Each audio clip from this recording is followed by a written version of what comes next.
During a sit-down interview in our studio today, Johnson placed most of the blame on the 8 hardline Republicans who voted to get rid of McCarthy. But he also said Democrats had a chance to provide some stability. Johnson was among the group of Republicans who voted to keep Kevin McCarthy as House Speaker. He said even with a new Speaker, there is no guarantee that the Republican-led House is going to be functional.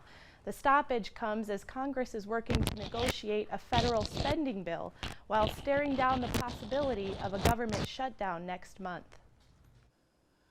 I think people who are cavalier about government shutdowns are in the cheap seats, and they don't actually understand how important it is that we get our act together, that we actually govern a country. And so when you got a 40-day period to land the plane, and you're going to take 14 of those days out of the mix, it's a pretty big damn deal. House Republicans are expected to meet next week to hold internal elections to nominate McCarthy's replacement. Live at the Now Desk, Mo Hurley, Dakota News Now. All right, Mo, thank you. We also spoke with Congressman Johnson about what this setback means for government funding negotiations as well as that new farm bill.